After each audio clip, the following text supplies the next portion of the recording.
The winter solstice is just 2 weeks away, and here in West Ireland, that means about 8 hours of daylight. I've never been a winter person, but since moving here a few years ago, I have struggled more than I used to. Many of you saw my little winter rant a few weeks ago, and hundreds of you very kindly piled in with advice. So enter my new best friend, the Lumie Vitamin L 10,000 Lux, glowing away like a little tiny sun on my desk. And just to be clear, this is not a sponsored video. I paid full price for this and I'll always give my honest opinion.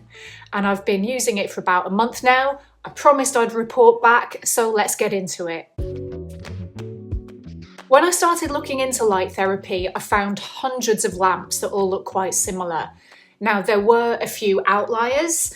I saw 1 or 2 floor lamps and another one that looked like a big boxy briefcase. We happy. But most of them are roughly the size of an iPad, and there are 1 or 2 round and spherical ones as well. But there was a massive price difference. Everything from 20 quid all the way up to 200 plus. Now, some of that price difference comes down to power. These lamps are measured in something called lux, which just means how much light actually reaches your eyes. And because light disperses as it travels, the closer you sit, the more benefit you get. And the recommended daily dose is 10,000 lux for 30 minutes. So smaller lamps don't pump out as much overall light, so you have to sit really close to get your 10,000 lux.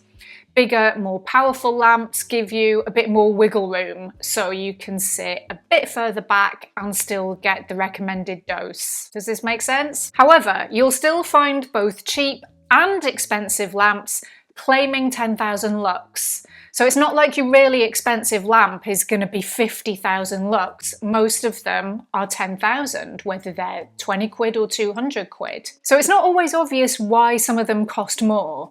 I can only guess it comes down to brand, build quality, and maybe things like safety testing and guarantees. So for me, the sweet spot was just normal size, 10,000 lux, trusted brand, not outrageously expensive, but not suspiciously cheap either. And the Lumie Vitamin L kept popping up as a really good mid-range option. The thing is though, it still recommends that you sit no further than 20 centimeters away to get the full benefit. See, that's still quite close. And realistically, I'm not going to be doing that for half an hour every day. I mean, even their own publicity photos show people sitting further away than that. So from what I can gather, within arm's reach seems to be considered the acceptable distance. Although you might want to use it for a bit longer to compensate for that distance, which is pretty much what I do. So I leave it on in the mornings whilst I'm working on my laptop, and even when I'm just pottering around my room. Anything to squeeze out a few extra drops of luxy goodness. And you don't want to be staring directly into it. Angled just slightly off to the side is fine. A few other things to consider. Some people suggest starting with just 10 or 15 minutes and building up gradually. I didn't do that, I just went straight in for the 30 minutes and I've been fine. But some people say their lamp gives them a sort of buzzy feeling, like a caffeine hit. I don't really get that, unfortunately, but I still tend to avoid using it in the evenings as apparently it can mess with your body clock. Also, don't put sunscreen or sunglasses on while you're using it. I know we've been trained for years to slather on the SPF every day, but I've noticed some dermatologists calling that into question recently, with some suggesting that those of us with less daylight through winter should probably skip the SPF once in a while. That's up to you. Always seek the advice of a medical professional. But either way, you don't want to be wearing it when you're with your therapy lamp, as it blocks some of the benefits. Also, one thing I didn't check when buying this was portability. I think I assumed they were all chargeable through a USB cable, and some of them are, but many of them, most of them, like this one, are plug-in. So do double check that if you want to take it around the house with you. So the million-dollar question, do I feel any better? And the short answer is yes. Winter still isn't my favourite, but it feels less heavy. And I definitely feel like I have more energy, more motivation, and just a brighter mood in general.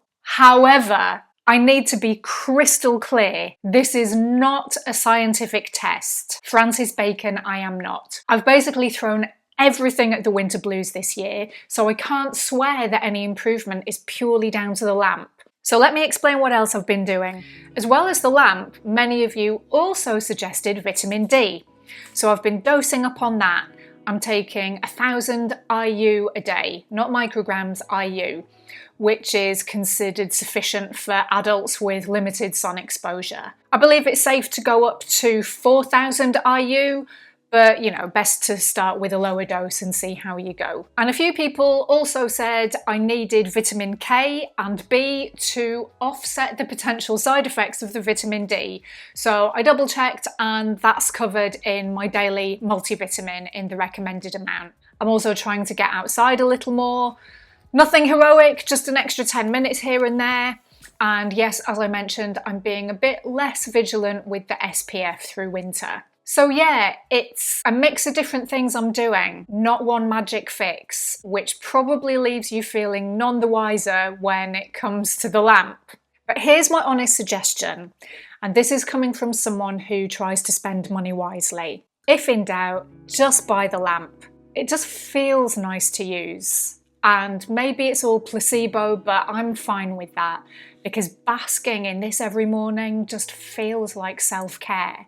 And sometimes that's enough. It's all lovely and glowy and illuminates the room in a way that makes everything feel a bit more alive. So if you find winter difficult, then why not make a small investment and build a simple, easy habit into your day that makes you feel a bit more alive and more in control of your own mental health. And speaking of tiny habits, many of you have probably heard of the book Atomic Habits by James Clear. I read it years ago and it really helped me make small sustainable changes that make a big difference. And it's one of those books I like to revisit from time to time.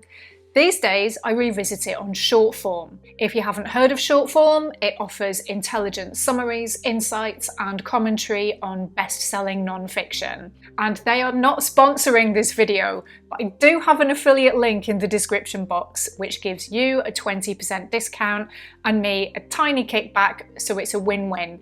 And I recommend it because I genuinely love that platform. I can just get straight to the juicy bits. And I also love that short form links ideas across different books, including counter-arguments and related research. It could make a really nice gift for the slightly nerdy person in your life, or for yourself if you want something to keep your brain happy through winter. So if winter's getting you down and a 3-month retreat in Bali isn't an option, I really do recommend a happy lamp. You don't need a guru or a 10-step morning routine to get through winter. You just need nutrients, fresh air, and light, and maybe a good book. We might never love winter, but if we can make it feel manageable instead of miserable, that's a win. Thanks for watching. If you found this useful, please like, share, and subscribe. Feel free to comment as always, and I'll see you in the next one.